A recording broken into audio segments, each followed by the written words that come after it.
meu nome é Major Brigadeiro Laura Whittaker, do Corpo de Fuzileiros Navais dos Estados Unidos.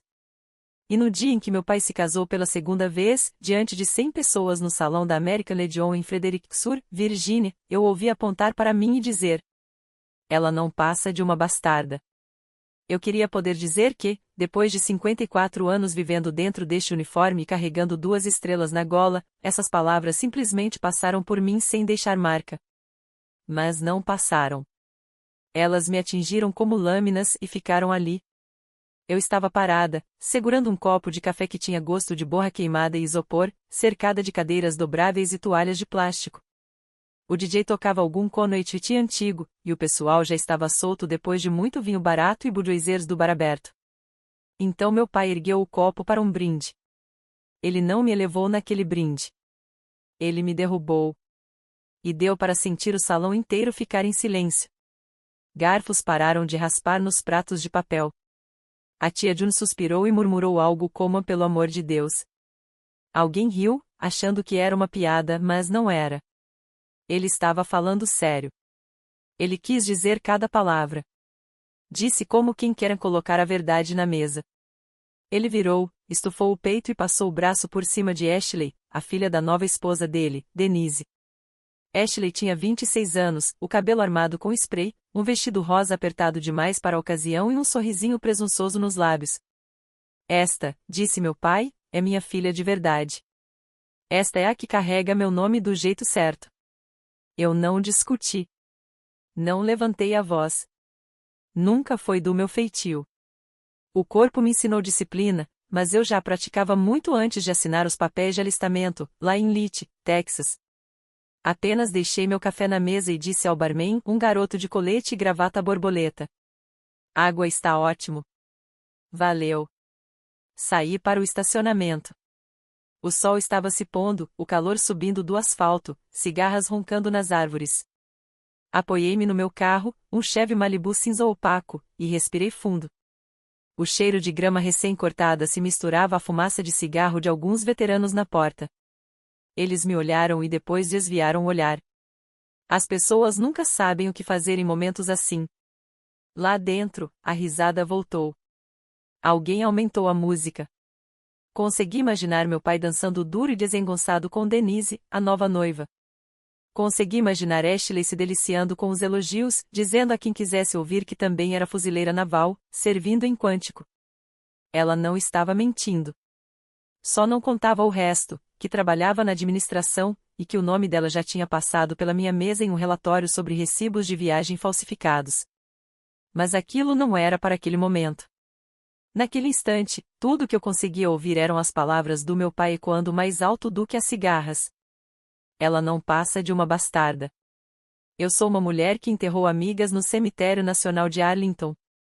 Uma mulher que montou guarda em meio a tempestades de areia, que escreveu cartas para mães cujos filhos não voltaram para casa. E ainda assim, naquele salão, diante de vizinhos, primos e senhoras da igreja, meu pai pegou cada grama da dignidade que conquistei e tentou reduzir tudo às circunstâncias do meu nascimento. O pior da humilhação não são só as palavras. É a maneira como elas ficam penduradas no ar, o jeito como as pessoas desviam os olhos dos seus. O jeito como elas decidem se batem palmas ou se ficam quietas. Esse silêncio pesa mais do que o insulto. Pensei em ir embora. Pensei em pegar a I-95 e dirigir de volta para Stafford, deixar aquela noite para trás. Pensei na minha bolsa de uniforme ainda no porta-malas, do evento em Quantico que eu tinha participado naquela manhã. O traje azul, os sapatos polidos, as medalhas sobre as quais eu nunca me gabei. As 2 estrelas prateadas que conquistei devagar, ano após ano. E pensei na minha mãe, já se foi há tanto tempo, que costumava me dizer: Laura, você não precisa entrar em todas as brigas. Mas as que você escolher, lute limpo. Então fiquei ali naquele estacionamento mais tempo do que devia, deixando que as cigarras preenchessem o silêncio que meu pai tinha deixado dentro de mim. E decidi que, quando eu voltasse para dentro, não ia lutar sujo. Não ia levantar a voz, nem encarar o homem que me deu metade do meu sangue com raiva. Eu ia ficar de pé como quem eu era, nada mais e nada menos. Mas aquele instante, a ardência daquelas palavras, aquele silêncio no salão da Legion, foi ali que minha história realmente começou. Não dormi muito naquela noite. O quarto do motel tinha um leve cheiro de água sanitária e fumaça velha, daqueles que nenhum aerosol do mundo consegue disfarçar. Fiquei deitada no colchão duro, ainda de sapatos, encarando o teto texturizado e ouvindo os caminhões passando pela Route 1. Cada vez que eu fechava os olhos, eu ouvia de novo a voz do meu pai, clara como sino. Ela não passa de uma bastarda. Você pensaria que uma mulher da minha idade, uma general dos fuzileiros, seria mais resistente e, de várias maneiras, eu sou. Já encarei comandantes que achavam que eu não merecia estar lá. Já perdi jovens marines sob minha responsabilidade e precisei ligar para seus pais. Já fiquei em desertos tão quentes que distorciam o horizonte e deixavam os rifles quentes demais para tocar. Mas são as palavras pequenas, vindas do seu próprio sangue, que cortam mais fundo que qualquer batalha.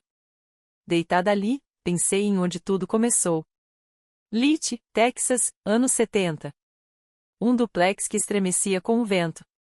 Um resfriador de ar que mal deixava a cozinha suportável em julho.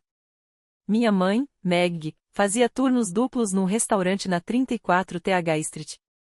Voltava para casa cheirando a gordura de fritura e café, cabelo preso, sapatos chutados na porta. Era pequena, mas tinha uma coluna moral mais firme do que qualquer homem que já conheci. Meu pai quase não aparecia. Tinha sua empresa de vac, ou o que seria o começo de uma, mas nunca era constante. Às vezes surgia com uma caminhonete Ford. Às vezes sumia por semanas. E quando aparecia, tinha o talento de estragar um bom dia com uma frase ou duas. Nunca foi a um teatro da escola. Nunca assistiu a um jogo. Aprendi cedo que, se eu quisesse algo, teria de conquistar sozinha. Fazia rotas de jornal antes do amanhecer, dobrando jornais com os dedos congelados. No verão, cortava grama, recolhia folhas, fazia qualquer coisa que rendesse $2 a hora. Meus amigos economizavam para fitas cassete e bicicletas BMX. Eu economizava para uma passagem de ônibus, para ir embora. Na escola, eu mantinha a cabeça baixa. Não era a mais inteligente, mas era constante. Os professores percebiam. Uma deles, a senhora D.Y., escreveu no meu boletim: Laura cumpre o que promete. Na época, não dei importância. Mais tarde, essas palavras voltaram a ecoar. Mamãe fazia o possível para me proteger dos piores humores do meu pai. Mas não dá para esconder tudo. Ele tinha um jeito de falar com minha mãe como se ela fosse mobília, não carne e osso. Lembro de uma noite, eu tinha uns 13 anos, em que ele olhou para mim do outro lado da mesa e disse: Você nunca vai ser mais do que sua mãe. Ele achava que estava me insultando. Eu tomei aquilo como um elogio. No verão depois do ensino médio, vi meus amigos arrumando malas para Texas Tech ou se casando cedo demais. Eu não tinha anel, nem bolsa de estudos, e muito menos paciência. Numa tarde, entrei no escritório do recrutador na Slide Road. O sargento dos marines atrás da mesa me olhou por cima do bigode e disse: Tem certeza disso, senhorita? Eu tinha. Assinei os papéis. Mamãe chorou naquela noite, não porque não queria que eu fosse, mas porque sabia que eu precisava ir. Ela me disse: Laura, se você quer sair daqui, conquiste isso. Então, naquele agosto, subi em um ônibus rumo ao leste. Minha mala era pequena. Eu tinha o Novo Testamento que mamãe me deu e $50 no bolso. O resto ficou para trás. Observei pela janela as planícies do Texas passando e prometi a mim mesma que nunca mais deixaria ninguém decidir meu valor. As primeiras semanas em Parris Island foram as mais difíceis da minha vida. Calor de areia que entrava nos ossos, instrutores de treinamento no seu rosto até suas pernas tremerem. Mas eu não desisti. Cada vez que minhas pernas queriam ceder, eu lembrava das palavras do meu pai. Cada vez que eu duvidava, eu via minha mãe trabalhando noites, sem reclamar uma única vez. Não subi rápido, mas subi firme. Limpei rifles até meus dedos sangrarem. Aprendi a navegar pelas estrelas quando a bússola falhava. Ouvi. Obedeci. E, aos poucos, aprendi a mandar. Anos depois, deitada naquela cama de motel, com o ar-condicionado rangendo na janela, pensei em todas as noites que minha mãe passou acordada costurando uniformes, contando gorjetas, dizendo que eu valia mais do que meu começo. Pensei nos amigos que enterrei, nas medalhas guardadas numa caixa em casa, no peso do comando que carrego. E ainda assim, uma frase de um homem de 78 anos em um terno alugado conseguiu me arrastar de volta aos meus 13 anos, sentada na mesa de jantar em Lite, Texas. Sentei, esfreguei os olhos e sussurrei para mim mesma. Você ganhou cada centímetro da sua vida, Laura. Não deixe ele tirar isso de você. Os caminhões continuavam passando pela Route 1, e eu fiquei sentada na penumbra, lembrando dos fatos simples de uma infância dura que me forjou. Eu não chorei. Eu não desmoronei. Eu apenas lembrei. Os anos depois de Paris Island se misturaram, mas o ritmo do corpo nunca saiu de mim, botas antes do amanhecer, uniforme passado, café preto. Essa constância me levou mais longe do que talento ou charme jamais levariam. Passei meus 20 anos em Camp Lejeune, aprendendo tudo como oficial de logística. Enquanto os amigos de casa trabalhavam em campos de petróleo ou vendiam carros, eu aprendi a mover batalhões através de oceanos com nada além de pranchetas, rádios e pura teimosia. As noites eram longas, os dias mais longos ainda. Dormi em alojamentos de blocos de concreto que cheiravam a suor e pinho, dividindo chuveiros com ralos enferrujados, comendo rancho que tinha gosto de papelão. Mas eu estava lá. Eu fazia parte de algo maior do que eu. Eu não era o tipo de fuzileira que chamava atenção. Eu não tinha uma risada alta nem um jeito espalhafatoso. Construí minha reputação aparecendo, cumprindo a palavra, entregando o que precisava ser feito. As promoções vieram devagar, mas vieram. Primeiro tenente, capitã, major. Cada passo marcado não por cerimônia, mas pelo reconhecimento silencioso de marines que diziam: Senhora, a senhora é firme. Lembro de Okinawa. A umidade grudava na pele como uma segunda camisa. Fazíamos exercícios até meia-noite, suor escorrendo, mosquitos zunindo ao redor. Eu mantinha um ventilador na minha mesa que chacoalhava, mas nunca refrescava. Escrevia cartas para casa para jovens marines que não sabiam como dizer aos pais que estavam se sentindo sozinhos. Sentava no centro de serviço e ouvia quando choravam. Nada disso ia para as avaliações oficiais, mas importava mais do que qualquer nota. Quando cheguei aos 30, estava em Quântico treinando candidatos a oficiais. Gastei 3 pares de botas caminhando por aqueles campos. Minha voz ficava rouca de tanto dar ordens. Mas aprendi os rostos de jovens americanos que carregavam todos os sotaques, todos os estados, todas as histórias. Alguns desistiam, outros se destacavam. Aprendi que liderança não era gritar. Era ouvir. Era estabelecer um padrão e permanecer firme quando as tempestades chegavam. Os anos no exterior deixaram marcas. Missões no deserto onde o calor ondulava no ar até os rifles queimarem as mãos. Noites em tendas onde o vento uivava e a areia rangia entre os dentes. Assinei cartas de condolências à luz de lanterna, cada uma mais pesada que a anterior. Fiquei ao lado de caixões cobertos pela bandeira, saudei até meu braço doer, e jurei que nunca deixaria seus nomes desaparecerem. E as promoções continuaram chegando. Coronel. General de brigada. E, por fim, major-general. O tipo de patente que raramente cai no colo de uma mulher. Não nos marines. Não com frequência. Mas eu não estava atrás de estrelas. Eu só fazia o que sempre fiz, aparecia, cumpria, seguia em frente. Não me gabo de medalhas. A maioria das minhas está guardada numa caixa no armário. Fitas desbotadas, cantos amassados. As verdadeiras recompensas vieram nas vozes dos homens e mulheres com quem servi. Como o sargento Mor Ortiz, ranzinza e direto, que uma vez me disse: General, os jovens prestam mais atenção no que você faz do que no que você diz. Ou o tenente Shen, recém-formado, que sussurrou antes do envio para a zona de combate: General, eu vou ficar bem se a senhora ficar bem. O que as pessoas não veem é a labuta. A papelada que empilha mais alto que fuzis. As reuniões que vão até tarde da noite. A lembrança constante de que vidas dependem do seu julgamento e erros não são apagados. O peso do comando é constante, implacável e solitário. Ainda assim, eu o carreguei, porque era meu. Eu o conquistei. E ninguém, nenhum instrutor, nenhum inimigo, nenhum político e certamente não meu pai, me deu isso. Essa era a verdade que eu guardava comigo enquanto olhava para 2 décadas de estrada dura. Dos pântanos de Legêune à poeira do Iraque, das noites pegajosas de Okinawa às manhãs frias de Quântico, construí minha carreira tijolo por tijolo, sem atalhos. E ainda assim, parada naquele salão da Legion, ouvindo a voz do meu pai me reduzir a nada além do meu nascimento, por um momento, pareceu que tudo aquilo podia ser apagado. Esse é o poder da família. Eles sabem onde estão as rachaduras e sabem exatamente como pressioná-las. Mas eu também sabia outra coisa. As rachaduras não definem você. A argamassa, sim. O trabalho.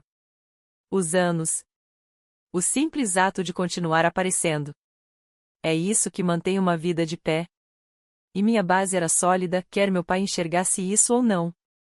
O convite tinha chegado meses antes, dentro de um envelope cor creme com meu nome escrito errado, Laura Whittaker. Ri quando abri. Isso era meu pai por completo, nunca se importava com os detalhes.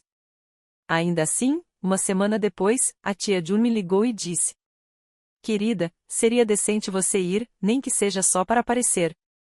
Eu não planejava ir. 54 anos me ensinaram que certos caminhos não valem a pena. Mas June tinha sido a única pessoa que nunca virou as costas para mim. Ela era a tia que me dava dinheiro escondido para o almoço no ensino médio, que me levou até a rodoviária quando embarquei para Paris Island, que me telefonava todo Natal, não importava onde eu estivesse servindo. Se ela pedisse, eu iria. Na manhã do casamento, eu estava em Quântico supervisionando uma cerimônia de promoção. O uniforme azul impecável, os sapatos tão lustrados que refletiam luz. 2 estrelas prateadas brilhando na gola. Famílias aplaudiam. Câmeras piscavam. A mãe de Marine me abraçou tão forte que pude sentir o cheiro de goma no tecido da blusa dela. Quando a cerimônia terminou, voltei ao meu escritório, tirei as estrelas e pendurei o uniforme na capa. Por um momento, pensei em deixá-lo lá. Mas algo me disse para colocá-lo no porta-malas do meu Chevy. A viagem até Fredericton não tinha mistério, apenas o arrastado interminável da I-95, luzes de freio vermelhas, outdoors piscando do Cracker Barrel e concessionárias de carro. Parei num posto Exxon, peguei um café preto que tinha gosto de borracha queimada e segui viagem. Quando estacionei no pátio da American Legion, o sol já se punha, pintando o céu de laranja e roxo.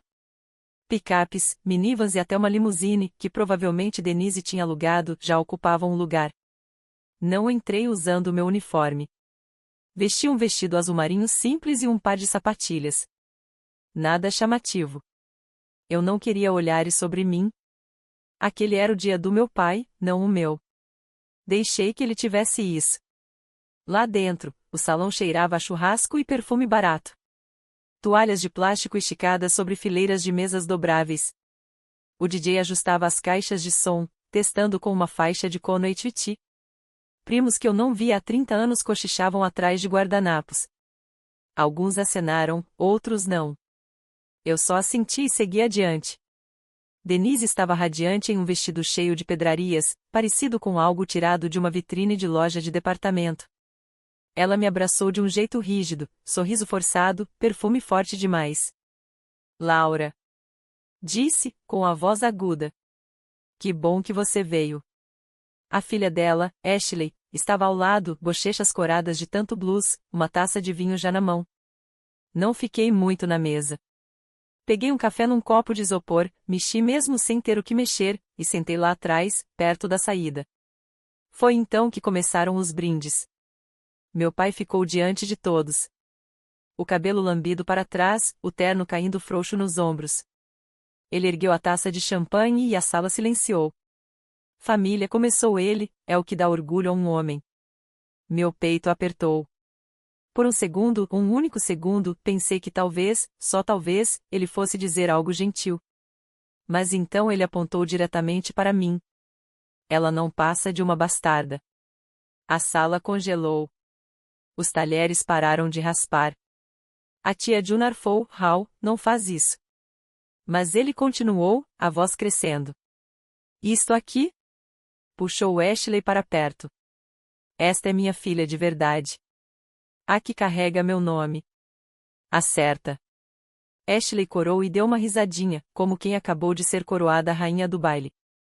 Denise bateu palmas, orgulhosa como um pavão. E eu? Apenas deixei meu café sobre o balcão, disse ao barman. Água tá ótimo, obrigada. E saí para fora. O estacionamento ainda estava quente do dia, cigarras zumbindo nas árvores. Encostei no Malibu, olhando para a capa de roupa no porta-malas. Aquele uniforme azul, pesado de medalhas e 2 estrelas, pendia silencioso lá dentro. Eu o tinha levado por hábito, não por intenção. Mas agora me perguntava se talvez o destino tivesse outros planos. Fiquei ali fora mais tempo do que pretendia, ouvindo as risadas escapando pelas portas abertas.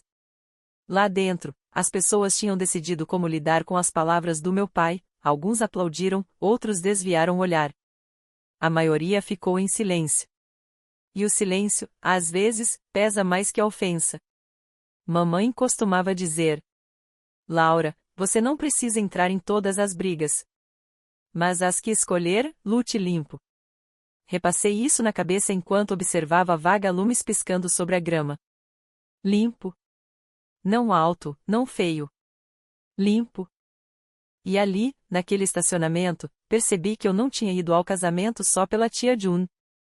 No fundo, uma parte de mim ainda esperava que meu pai finalmente me visse. Ele não viu. Mas talvez fosse hora de todos os outros verem. Voltei para dentro depois de um tempo, tentando me misturar à parede.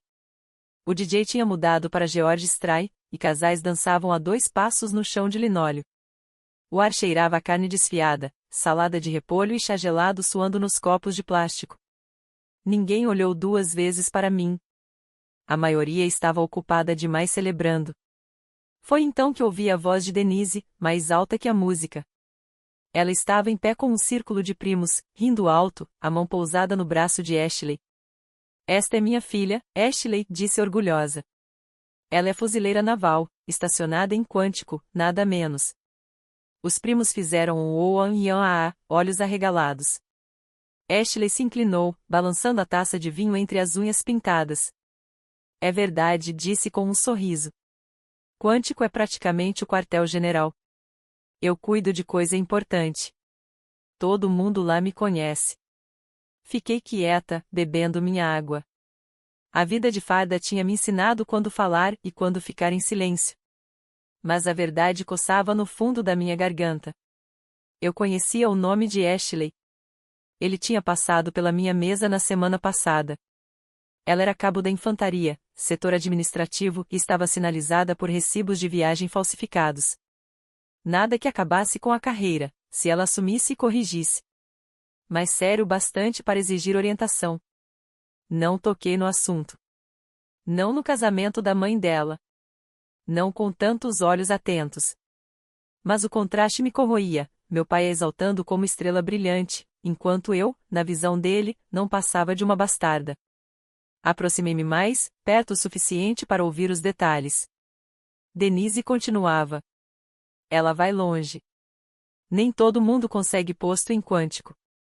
Mostra o talento que ela tem. Um dos primos, velho Bob de Charlottesville, deu um tapinha nas costas de Ashley. Muito bem, garota.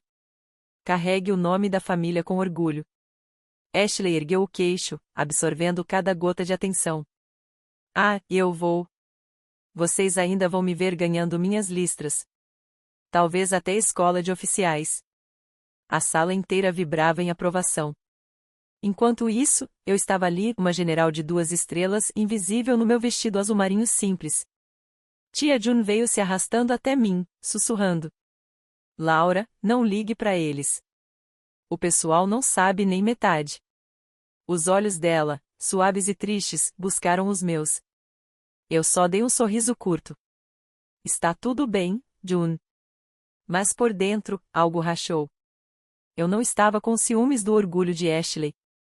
Ela era jovem, ambiciosa, talvez imprudente, mas ainda assim era uma fuzileira. O que doía era a arrogância do meu pai, o jeito como ele a usava como um enfeite para me apagar. Mais tarde, na mesa do buffet, acabei ao lado de Ashley. Ela empilhava frango frito no prato, falando sem parar com uma amiga. Ela se virou, me notou, e disse. Ah, oi, você é a Laura, né? A primeira filha do meu pai. Assenti. Isso mesmo. A amiga perguntou. Você também é dos Marines? Ashley deu um sorrisinho antes que eu pudesse responder. Nada, ela faz as próprias coisas. Depois piscou para mim como se compartilhássemos alguma piada secreta. Coloquei meu prato sobre a mesa, intocado. Algo assim, murmurei, e me afastei. De volta ao meu lugar, mexi mais um copo de café ruim. Minhas mãos estavam firmes, mas meu peito ardia.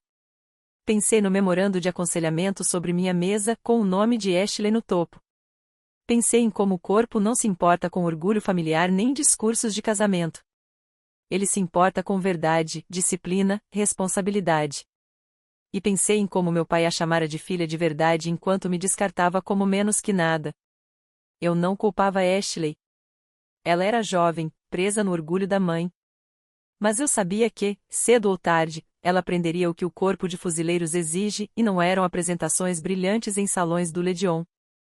Era o tipo de trabalho que te deixa exausta, firme e marcada. Eu não queria vingança contra ela. Nem contra meu pai. O que eu queria era que a verdade permanecesse. E às vezes, a única forma disso acontecer é colocá-la diante de todos, simples e clara. Naquela noite, enquanto dirigia de volta ao motel, os faróis cortando a Route 3, eu ficava revivendo a cena na cabeça. Denise se gabando, meu pai sorrindo orgulhoso, Ashley absorvendo tudo. E via o porta-fardas no porta-malas, com as 2 estrelas brilhando no colarinho. Eu tinha escolhido não usar. Tinha escolhido o silêncio. Mas o silêncio, percebi, tem um preço. O estacionamento estava quase vazio quando saí novamente. 2 veteranos apoiados no capô de um Dodge fumavam e trocavam histórias, a risada deles flutuando pelo calor da noite da Virgínia. O ar estava espesso com cheiro de madressilva e um leve azedo de cerveja derramada. Passei por eles, acenei com a cabeça e fui até meu Chevy Malibu. Encostei no porta-malas, encarando a silhueta escura das árvores além do terreno. Ainda dava para ouvir a batida abafada da música dentro do salão, alguém tinha colocado Amarillo by Morning. A voz do meu pai ecoou na minha cabeça, mais alta que o baixo. Ela não passa de uma bastarda. Abri o porta-malas. O porta-fardas estava ali, estendido, o zíper brilhando na luz fraca. Eu não tinha planejado usar o uniforme naquele dia. Mas agora ele parecia esperar por mim. Paciente. E pesado ponto passei a mão pelo porta-fardas e juro que consegui sentir o peso de cada milha, cada ano, cada sepultura que eu havia saudado. Tirei o celular do bolso, o polegar pairando sobre os contatos. Um nome me encarava de volta. MG Samuel Ortiz Head. Eu havia servido com Ortiz 20 anos atrás, em Okinawa, e mesmo aposentado ele ainda tinha aquele jeito de me lembrar do que importava. Apertei ligar. Ele atendeu no segundo toque. General, disse ele, a voz rouca, mas calorosa. Não esperava ouvir da senhora tão tarde. Suspirei, me encostando no carro. Sam, estou no casamento do meu pai. Ele ficou na frente de todo mundo e me chamou de bastarda. Depois apresentou a Ashley como a filha de verdade. O silêncio se esticou por um instante. Então Ortiz deu uma risadinha seca como poeira. Ele continuou o mesmo velho Hal, né? Pior, murmurei. O que a senhora tá pensando, mãe? Ortiz perguntou. Olhei para o porta-fardas. Tenho meu uniforme azul de gala no porta-malas. 2 estrelas, medalhas, tudo. Parte de mim quer voltar lá dentro usando ele. Parte de mim acha que isso é mesquinho. A voz de Ortiz se firmou. A senhora ganhou esse uniforme, mãe. Cada ponto de costura. Usá-lo não é mesquinho. É a verdade. Não diga muito. Não levante a voz. Só seja quem a senhora é. Isso já é mais que suficiente. Fechei os olhos, respirando o ar úmido da noite. Eu não quero humilhar ninguém. Então não humilhe, respondeu Ortiz, simples. Mas também não deixe uma mentira ficar de pé. Seu velho pode gritar. Sua madrasta pode se exibir. Mas o uniforme que a senhora conquistou, ninguém tira. Deixe que vejam. Deixe que saibam. Ficamos um tempo em silêncio, só o zumbido das cigarras preenchendo o espaço. Por fim, Ortiz disse: "O que a senhora decidir, mãe, eu sei que vai ser limpo." Limpo, repeti, lembrando das palavras da minha mãe. Obrigada, Sam. Depois que desliguei, fiquei ali parada por muito tempo ouvindo a noite. Um apito de trem ecoou distante, baixo e triste. Abri o zíper do porta-fardas. O cheiro de lã e goma me atingiu como a própria memória. Peça por peça, vesti o uniforme. Camisa engomada, colarinho firme. Medalhas alinhadas em fileiras precisas. 2 estrelas prateadas brilhando nos ombros. Vesti o casaco, abotoei devagar, calcei os sapatos polidos que refletiam as luzes do estacionamento. Por último, me olhei no retrovisor. A mulher que encarava de volta não era apenas Laura de Little, filha da Meg, rejeitada por Hal. Era Major General Whittaker, United States Marine Corps. Endireitei os ombros, ajustei a cobertura e sussurrei: "Você não veio aqui para ganhar uma cena. Veio para ficar na verdade."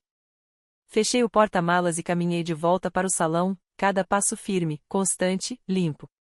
O salão ainda estava cheio quando empurrei a porta. Uma lufada de ar-condicionado me atingiu, junto com o som de um fiddle tocando alto nas caixas do DJ. As pessoas riam, brindavam, cortavam o bolo. Mas quando atravessei o batente, o som não apenas diminuiu, ele morreu. Caminhei com passos firmes, os saltos batendo no linóleo, meu uniforme azul brilhando sob as luzes fluorescentes. As 2 estrelas prateadas chamaram cada par de olhos para mim. Dava para ouvir um alfinete caindo. Um primo murmurou: "Meu Deus!" Outro sussurrou: "São 2 estrelas, né?" Cadeiras rangeram enquanto todos se viravam para me acompanhar com o olhar. Meu pai congelou perto da mesa principal. O braço de Denise se entrelaçou ao dele. O sorriso dele vacilou, depois se endureceu em algo mais frio. Ashley estava no meio de uma risada quando me viu. A princípio, seus olhos notaram as medalhas, as fitas, o corte impecável do casaco. Depois, seu olhar subiu, e ela viu meu rosto. A cor desapareceu do dela. Ela recuou um passo, a mão tremendo contra a taça de vinho. "Meu Deus", gaguejou, a voz falhando, alta o suficiente para que todos ouvissem. "Ela é minha general." As palavras pairaram no ar como o toque de um sino. Eu não levantei a voz. Não precisava. Caminhei até a frente, cada passo medido. Quando cheguei à mesa principal, me virei para encarar a plateia. "Vim hoje desejar ao meu pai uma boa vida", disse, a voz calma e firme. "Não vim por discursos e não vim por insultos. Sou quem sou e lutei para ser isso." Ninguém respirou. O DJ havia parado a música, até a máquina de gelo parecia ter silenciado. Virei-me ligeiramente para Ashley, que permanecia imóvel, as bochechas ainda pálidas. "Ashley vai cuidar de qualquer assunto do corpo de fuzileiros no escritório. Não aqui." Os lábios dela se abriram, mas nenhuma palavra saiu. Ela apenas acenou com a cabeça, rápido e brusco. Então, levantei meu copo de água. As coisas certas quando podemos fazê-las. Bebi lentamente, coloquei o copo de volta e esperei. Foi a tia June quem quebrou o silêncio. "Laura, querida", sussurrou, a voz embargada de lágrimas. Ela começou a bater palmas. Um por um, os outros se juntaram, hesitantes no início, depois mais alto. Veteranos do Vietnã no fundo se endireitaram nas cadeiras, saudando com precisão e orgulho. Uma mulher da igreja enxugava os olhos com um guardanapo. Até o barman, o garoto com colete e gravata borboleta, se ergueu um pouco mais atrás do balcão. Meu pai não bateu palmas. Ele apenas ficou ali, maxilar tenso, olhos semicerrados. Denise forçou um sorriso que parecia mais uma careta. Mas não importava. A verdade estava diante de todos, clara, e não havia como voltar atrás. Não fiquei ali. Não estava ali para me vangloriar. Afastei-me da mesa principal, caminhei pelo salão enquanto os aplausos cresciam e segui para a saída. Cada aperto de mão, cada aceno, cada sussurro de obrigada, general, era mais que suficiente. Lá fora, as cigarras ainda zumbiam, a noite ainda carregava o calor do verão. Respirei fundo, soltei devagar e, pela primeira vez em muito tempo, senti-me limpa. O aplauso se apagava enquanto eu respirava o ar noturno. A música lá dentro voltou a tocar, alguém tentando costurar a noite de volta. Atravessei o estacionamento, as cigarras zumbindo mais alto que o fiddle, e me encostei no meu Malibu. Meu peito estava apertado, mas não de vergonha, de alívio. Não saí dirigindo imediatamente. As pessoas começaram a sair aos poucos, como se precisassem de ar depois do que tinham acabado de presenciar. Um veterano do Vietnã, de boné, aproximou-se do portão, rígido pelas velhas feridas. Estendeu a mão. Orgulho de você, Mae, disse, a voz áspera, mas firme. Precisávamos de alguém como a senhora naquela época. Apertei sua mão com firmeza. Obrigada, e obrigada pelo seu serviço. Outra convidada, uma mulher que eu lembrava vagamente dos almoços comunitários da igreja, segurou minha mão entre as dela. Sua mãe ficaria tão orgulhosa, Laura. Os olhos dela se encheram de lágrimas e, antes que eu pudesse responder, ela voltou para dentro. Ashley saiu em seguida. Hesitou por muito tempo, mexendo com a bolsa antes de caminhar até mim. A voz dela estava pequena, nada parecida com o tom audacioso que tinha lá dentro. Eu não sabia. Quer dizer, eu não tinha percebido. Estudei o rosto dela. Ela era apenas uma garota. Sério? 26 anos. Muito blues, o vinho ainda no hálito. Você não precisa saber de tudo ainda, disse, com voz firme. Mas precisa ser honesta. Vamos conversar em quântico. Traga seus recibos. Traga a verdade. Você ficará bem se for honesta. Ela engoliu em seco, assentiu e sussurrou. Sim, Mae. Depois se apressou e desapareceu na noite. Meu pai nunca saiu. Pelo menos, não imediatamente. Denise seguiu Ashley, lábios apertados, olhos faiscando. Não falou comigo, apenas passou, os sapatos batendo no asfalto. O estacionamento esvaziou até sobrar apenas eu e o zumbido dos postes de luz. Sentei-me no banco do motorista, uniforme ainda impecável, mãos descansando no volante. Meu celular vibrou com uma mensagem de voz do meu pai. Não ouvi na hora. A voz dele estava instável. Laura, eu fui longe demais. Não deveria ter dito aquilo. Não sei como consertar. Ele desligou sem se despedir. Na manhã seguinte, de volta a Quântico, sentei-me atrás da minha mesa com uma pilha de arquivos. O memorando de Ashley estava ali, esperando exatamente onde eu o havia deixado. Peguei-o, li linha por linha, e assinei conforme o regulamento. Sem crueldade, sem favoritismo, apenas a verdade. Isso é o que o corpo exige. A notícia do casamento se espalhou rápido. Os fuzileiros conversam, mas eu não alimentei a história. Apareci para trabalhar, como sempre, inspeções, reuniões, jovens oficiais tropeçando em suas primeiras apresentações. Mantive o ritmo constante, porque isso é liderança, consistência, não espetáculo. Naquele fim de semana, fui ao cemitério onde minha mãe estava enterrada. A grama parada, bandeirinhas tremulando entre fileiras de pedras. Fiquei ali sob o sol da manhã, mãos entrelaçadas atrás das costas, e disse suavemente: Está feito, mamãe. Ele disse o que tinha a dizer, e eu disse o meu, mas disse limpo. O vento soprou, trazendo leve perfume de madressilva. Fiquei até o sol estar alto, depois voltei para casa, janelas abertas, rádio baixo. Meses se passaram, e a vida retomou seu ritmo familiar. Reuniões matinais em Quântico, longas noites com pilhas de papel maiores que minha caneca de café. Ninguém mencionava mais o casamento, embora eu ainda sentisse como a história tinha se espalhado. Fuzileiros são uma rede silenciosa, a notícia corre mais rápido pelas filas da cantina e pelas áreas de descanso do que por e-mail. No trabalho, porém, me tratavam como antes. Bom dia, Mae. Saudações firmes, respeito constante, construído ao longo de anos, não por manchetes. Depois veio a cerimônia de troca de comando. Um dos nossos regimentos de treinamento estava mudando de liderança, e como comandante da base, era meu trabalho presidir. O dia estava fresco, bandeiras batendo na brisa, metais polidos refletindo o sol. Famílias ocupavam cadeiras dobráveis no deck da parada, câmeras prontas, crianças inquietas em seus melhores trajes de domingo. A banda dos fuzileiros tocava afiada e precisa, as notas atravessando o campo. Fiquei no púlpito, uniforme impecável, fitas alinhadas como um registro dos anos vividos intensamente. Falei as palavras de sempre, limpas e simples, reconhecimento do comandante que se despedia, boas-vindas ao que chegava. Nada de floreios, apenas a verdade. Fuzileiros não precisam de discursos, precisam de firmeza. Após a cerimônia, desci para cumprimentar as famílias.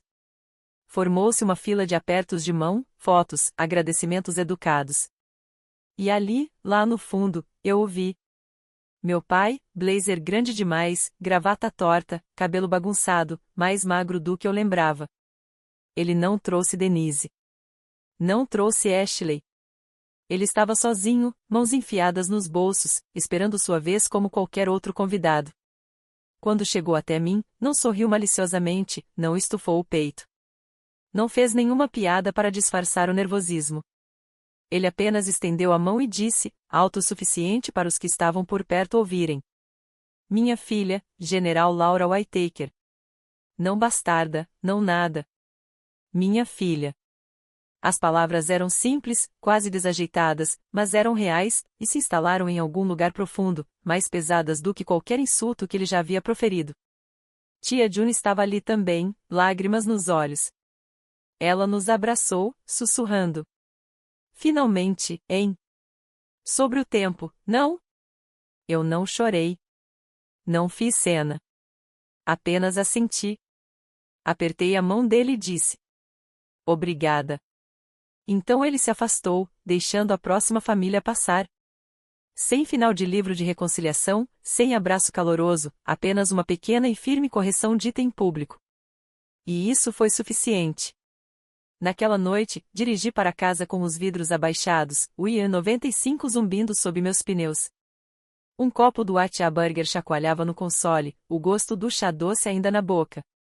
Pela primeira vez em meses, talvez anos, senti algo parecido com paz. Aqui está o que aprendi. Sangue não é sobre quem grita mais alto em um brinde de casamento.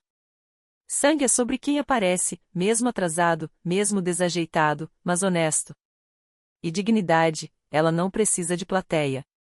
Mas às vezes, uma plateia precisa ver a dignidade para lembrar dela quando chegar a sua vez. Se você chegou até aqui, talvez tenha carregado seus próprios insultos, palavras destinadas a te reduzir a nada. Não deixe que elas grudem. Fique firme na sua verdade, limpo e constante. E se esta história te tocou, compartilhe. Passe adiante, porque alguém aí fora precisa saber que não está sozinho, que vale mais do que a pior coisa que já disseram sobre ele. Obrigada por ficar comigo. Se quiser ouvir mais histórias assim, sobre a força silenciosa que carregamos e os confrontos que a vida nos traz, espero que você se inscreva ou compartilhe com alguém que precise disso hoje.